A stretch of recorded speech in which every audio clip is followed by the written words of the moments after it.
Welcome to the class warm welcome to rank list 9th and 10th। क्या चाल बच्चों, कैसे हो आप सभी लोग? बहुत बहुत स्वागत है आप सभी का आपके अपने रैंक प्लस चैनल पर। आई नो दिवाली फेस्टिव, हर जगह यही माहौल है, हर जगह एक फेस्टिवल वाइब है और पढ़ाई करने का बिल्कुल भी मन नहीं कर रहा है। बट चिंता मत करिए, क्योंकि प्रियल मैम ने एक बड़ी क्यूट सी प्यारी सी अमेजिंग सीरीज आप सभी लोगों के लिए स्टार्ट की है, दैट इज 15 मिनट में चैप्टर खत्म। Yes, you heard me correctly. और आज किस चैप्टर की बारी है? आज बारी है pair of linear equations in two variables की। बड़ा इंपॉर्टेंट चैप्टर है, अक्सर काफी ज्यादा क्वेश्चंस इस चैप्टर से देखे गए हैं बोर्ड एग्जामिनेशन में। और आपको बस मुझे देने हैं नेक्स्ट 15 मिनट्स, और 15 मिनट्स के अंदर अंदर मैं आपको पूरे चैप्टर का एक समरी देने वाली हूँ। पूरे चैप्टर के अंदर क्या क्या कॉन्सेप्ट्स है, किस तरीके से क्वेश्चंस को सॉल्व करना है, क्या मेथड्स है, ये सब कुछ आप नेक्स्ट 15 मिनट्स में लर्न करने वाले हो। तो जो भी बच्चे इस चैनल में for the very first time आए हैं, जल्दी से चैनल को सब्सक्राइब कर दीजिए और दोस्तों के साथ वीडियो को शेयर करना मत भूलिएगा। And yes, if you are not sitting with a notebook and pen, what are you guys wearing? जल्दी से जाओ, कॉपी और पेन लेकर आ जाओ, बिकॉज मैं नेक्स्ट 15 मिनट में जो भी चीजें बताने वाली हूँ वो सारी की सारी चीजें आप लोगों को अपनी नोटबुक में नोट डाउन करनी है। ऑलराइट, तो इसी के साथ let's begin everybody. So here is the mind map for the chapter pair of linear equation in pair of linear equation in two variables. Chapter number 3 है एनसीईआरटी का, important chapter है। आप लीनियर इक्वेशंस आपने पहली बार नहीं सुने हैं। Class 9th में you were aware about linear equations, आपने क्लास 9th में भी लीनियर इक्वेशंस पढ़े हुए थे। तो क्लास 10th में थोड़ा अपग्रेडेड वर्जन है, of course that will be of course there. तो अपग्रेडेड वर्जन है और क्या क्या एक्स्ट्रा चीजें हैं, ये सब कुछ आपको मैं इस स्लाइड के अंदर लेकर आई हूँ और सब कुछ एक्सप्लेन करने वाली हूँ। तो सबसे पहले तो ये जानते हैं कि ये जो लीनियर इक्वेशंस हैं ये होती क्या है। What are the linear equation? कोई भी ऐसी इक्वेशन जिसकी हाईएस्ट डिग्री इक्वल टू 1 हो जाती है, कोई भी ऐसा अलजेब्रिक एक्सप्रेशन जिसका अलजेब्रिक इक्वेशन जिसकी हाईएस्ट पावर 1 होती है, that is known as linear equations. हमें लीनियर इक्वेशंस आ गया। अब आता है pair of linear equation in two variable. Pair मतलब दो लीनियर इक्वेशन, और linear equation in two variable मतलब वेरिएबल यहाँ पर हमें दो यूज करने हैं। जनरल फॉर्म क्या होती है, किस तरीके से लिखते हैं, उस पर ध्यान देंगे। सबसे पहले Here we have the general form। बच्चों जनरल फॉर्म क्या होती है आपकी लीनियर इक्वेशन की? Let me right it down for you all. देखो जरा यहाँ पर a1x plus b1y plus c1 equals to 0, ये तो हो गई आपकी लीनियर इक्वेशन नंबर 1। नेक्स्ट बढ़ो, a2x plus b2y plus c2 equals to 0, ये हो गई लीनियर इक्वेशन नंबर 2, जहां पर a1 b1 c1 a2 b2 c2 are the real numbers. अगर आपसे कोई भी पूछता है, ये आपका MCQ में भी सवाल आ सकता है, that what is the general form of the pair of linear equation in two variables. So your answer will be what? That is a1x plus b1y plus c1 equals to 0 is the first linear equation. a2x plus b2y plus c2 equals to 0 is your second linear equation. समझ में आ गया? linear equations क्या होती है बच्चों? जिसकी highest power 1 होती है। linear equation in two variables क्या होती है? ऐसी equation जिसमें दो वेरिएबल आ रहे हैं। एक और एग्जांपल से समझ लो, 2x plus 3y equal to 10। 2x plus 3y equal to 10। यहाँ पर x और y आपके दो वेरिएबल हैं। और pair of linear equation in two variable क्या होती है? ऐसी दो इक्वेशन जो लीनियर इक्वेशन हो और जिसमें दो वेरिएबल आ रहे हो। फॉर एन एग्जाम्पल, मैं आपको एग्जाम्पल देके समझा देती हूँ। 2x plus 4y equal to 10, 9x plus 3y equals to 4। तो ये हमारी दो pair of linear equation in two variables हो गए। लीनियर इक्वेशंस क्लियर हो गए।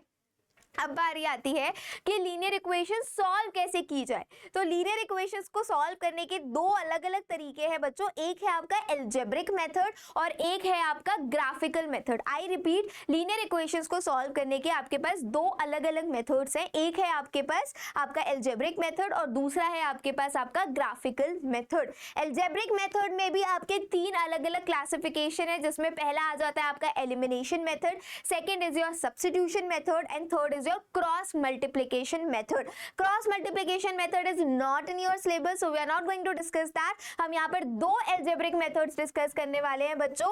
एक तो है आपका by substitution and the other one is by elimination। अब दोनों में फर्क क्या है ये समझ लेते हैं। Substitution का मतलब होता है बच्चों, आपने एक वेरिएबल की वैल्यू दूसरे वेरिएबल में निकाल के उसके इक्वेशन में पुट कर दिया।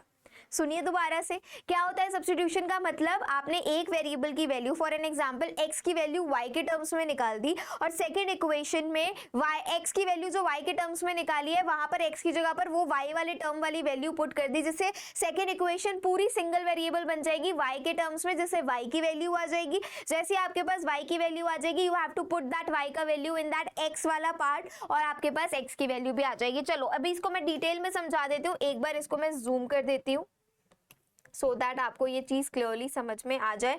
आई गेस अभी आपको क्लियरली दिख रहा होगा। यहाँ पर देखो, यहाँ पर हमारे पास दो इक्वेशंस गिवन है,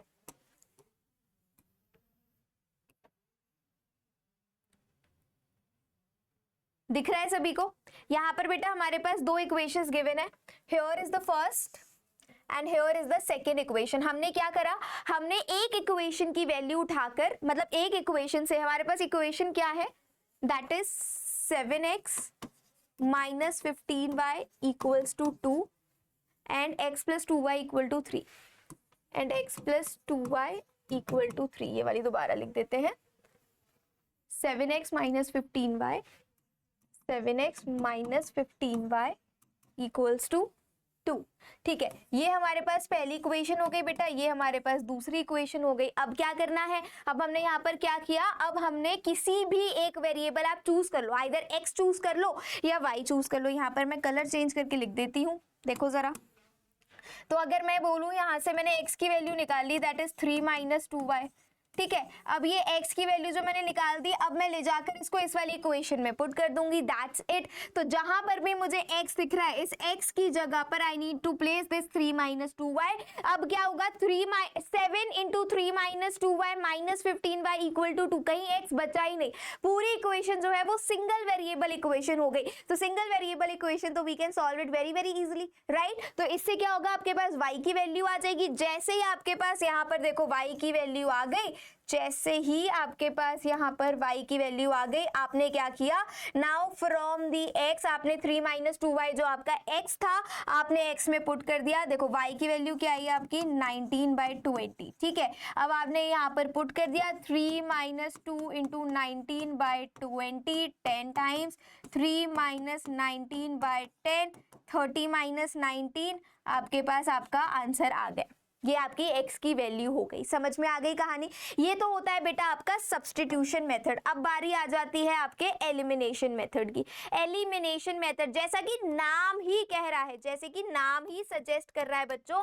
एलिमिनेशन मतलब कोई भी एक वेरिएबल को आपको यहाँ पर एलिमिनेट करना है। क्या करना है, कोई भी एक वेरिएबल को आपको यहाँ पर एलिमिनेट करना है, खत्म करना है। तो खत्म कैसे करोगे, एक इक्वेशन है हमारे पास x plus 3y equals to 6, दूसरी है 2x minus 3y equals to 12। Elimination method में बस एक चीज आपको याद रखनी है, दैट इज आइदर x का कोफिशिएंट इक्वल होना चाहिए दोनों इक्वेशंस में, और y का कोफिशिएंट इक्वल होना चाहिए दोनों इक्वेशन में। आई रिपीट, आइदर x का कोफिशिएंट इक्वल होना चाहिए दोनों इक्वेशन में, और y का कोफिशिएंट इक्वल होना चाहिए दोनों इक्वेशन में।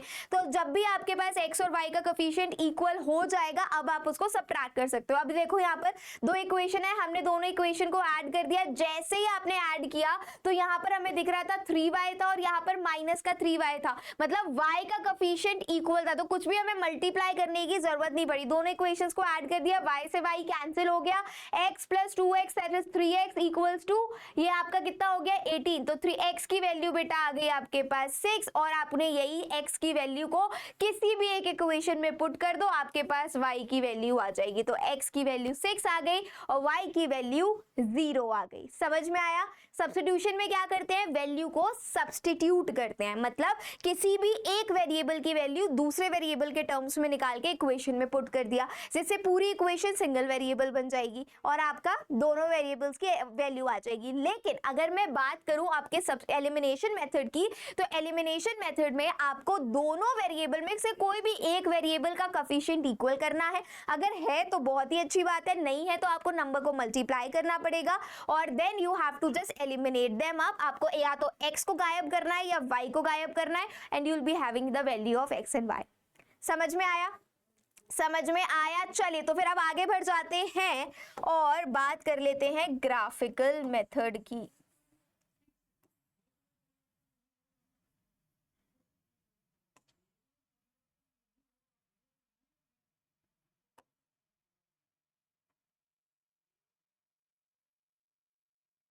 यस ठीक है।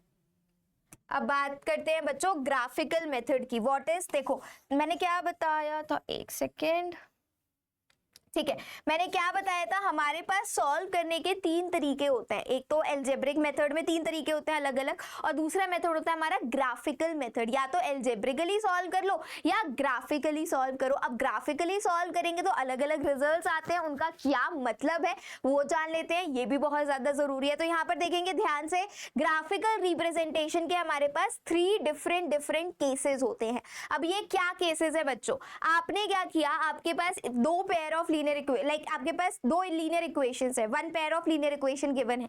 अब आपको बिना ग्राफ पर प्लॉट करे ये बताना है कि रूट्स कैसे होंगे, रूट्स आपके कैसे होंगे, कितने होंगे, लाइन जो बनेगी आपकी ग्राफ पर वो कैसी बनेगी, वो इंटरसेक्टिंग बनेगी, वो पैरेलल बनेगी या वो कोइंसिडेंट बनेगी, ये आप पेयर ऑफ लीनियर इक्वेशन को देखकर ही जज कर लोगे। Yes you heard me correctly. कैसे करोगे ये देख लो। देखो जैसे आपके पास दो पेयर यहाँ पर गिवन है, तो अगर हमारा बच्चों a1 upon a2 is equal to b1 upon b2 but not equal to c1 upon c2 आता है, आपको तो ये पता है a1 a2 b2 क्या है, a1 b1 c1 a2 b2 c2 क्या है, ये सभी को क्लियर है। General form of linear equation जब पढ़ाया था तभी मैंने बताया था। जैसे अगर मैं बोल रही हूँ 3x plus 4y equal to 10, तो 3 will be a1, 3x plus 4y बोला था, 4 will be the b1 and 10 will be the c1। ठीक है, कोफिशिएंट्स जो होते हैं x और y के वो a1 b1 c1 कहलाते हैं। तो अभी हमने देखा जब हमारे पास बेटा a1 equal to b1, a1 upon a2 equal to b1 upon b2 is not equal to c1 upon c2 आता है, तो हम क्या बोलेंगे, ये कौन सी लाइंस बनाएंगे, ये आपकी यहाँ पर देखो जरा, ये आपकी पैरेलल लाइंस बनाएंगे। और जब दो लाइंस पैरेलल बन रही हैं इसका मतलब ये तो आपस में कभी मीट ही नहीं करेंगी, और अगर दो लाइंस आपस में कभी मीट ही नहीं करेंगी तो उनके पास सोल्यूशन क्या आएगा, पता नहीं क्या सोल्यूशन आएगा, उनके पास कोई सोल्यूशन नहीं आएगा। तो इसका मतलब क्या है कि जब भी a1 upon a2 equal to b1 upon b2 but not equal to c1 upon c2 होता है तो आपकी लाइंस पैरेलल होती हैं, और लाइंस पैरेलल होंगी वो कभी मीट नहीं करेंगी तो कोई सोल्यूशन भी नहीं आएगा। That means there will be no solution and this will be an inconsistent pair of equation. समझ में आ गई कहानी। ठीक है, अब सेकंड केस क्या हो जाता है बच्चों, जब आपका a1 upon a2 b1 upon b2 से ही नॉट इक्वल हो जाए। When a1 upon a2 is not equal to b1 upon b2 हो जाए तो इसका मतलब क्या है, इसका मतलब है आपके पास होगी इंटरसेक्टिंग लाइन। क्या होगी आपके पास होगी बेटा इंटरसेक्टिंग लाइन। समझ में आई कहानी। Any confusion, any doubt, any problem, please ask, I would love to clear it up everybody. जब आपके पास a1 upon a2 equal to b1 upon b2 but not equal to c1 upon c2 होता है तो क्या होता है, तो पैरेलल लाइंस होती है, मतलब कोई सोल्यूशन नहीं होगा। अगर a1 upon a2 not equal to b1 upon b2 हो जाता है दैट मीन्स इंटरसेक्टिंग लाइंस होंगी। और इंटरसेक्टिंग लाइंस हो रही है कितने पॉइंट पर इंटरसेक्ट कर रही है, सिर्फ एक पॉइंट पर इंटरसेक्ट कर रही है। ये देखो यहां पर हमारी दो लाइंस बनी, एक पॉइंट पर इंटरसेक्ट कर रही है, तो कितने सॉल्यूशन होगा यहाँ पर, ओनली वन सोल्यूशन होगा। कितने सोल्यूशन होंगे, ओनली वन सोल्यूशन, एक यूनिक सोल्यूशन होगा यहाँ पर। क्या होगा, एक unique solution. Last case, third case क्या कहता है बच्चों, अगर आपका a1 upon a2 equal to b1 upon b2 equal to c1 upon c2 हो जाता है, a1 upon a2 equal to b1 upon b2 equal to c1 upon c2 हो जाता है, तो अब लाइंस क्या कर रही हैं, आपस में कोइंसाइड, मतलब एक लाइन के ऊपर दूसरी लाइन फॉल कर रही है, तो उनका पॉइंट ऑफ कांटेक्ट कितने, बहुत सारे हैं। There are infinitely point of contacts, बहुत सारे पॉइंट ऑफ कांटेक्ट। जब दो लाइन आपस में कोइंसाइड कर रही है तो इसका मतलब there will be infinitely many solution, वहां पर बहुत सारे सॉल्यूशंस हो जाएंगे। तो जब भी आपस में लाइंस कोइंसाइड कर रही हैं, मतलब ये अगर दो लाइन है तो यहां पर होंगे आपके इनफाइनाइटली मैनी सॉल्यूशन। क्या होंगे, यहाँ पर होंगे आपके इनफाइनाइटली मैनी सोल्यूशन। समझ में आई कहानी? एक बार फ्रॉम स्टार्टिंग टिल एंड ध्यान से देख लो, अच्छी तरीके से एक एक चीज देख लो। कहीं पर कोई डाउट है, कहीं पर कोई कंफ्यूजन है, कहीं पर कोई प्रॉब्लम है, I would love to clear it up. मेरे से पूछो, मैम अभी आपका डाउट क्लियर कर देती हैं, बट आपको पूछना पड़ेगा। कमेंट डाउन बिलो और मुझे बताओ कि अभी आपको pair of linear equation in two variables में से कुछ भी डाउट है, कोई भी चीज बची। हमने ऑलमोस्ट सारी चीजें कवर कर ली। ग्राफिकल रिप्रेजेंटेशन के मैंने तीनों केसेस आपको पढ़ा दिए। मैंने आपको एलिमिनेशन मेथड, सब्स्टिट्यूशन मेथड बता दिया, general form of linear equations बता दिया। तो बाय दिस हमारा ये चैप्टर पूरा का पूरा कंप्लीट हो जाता है।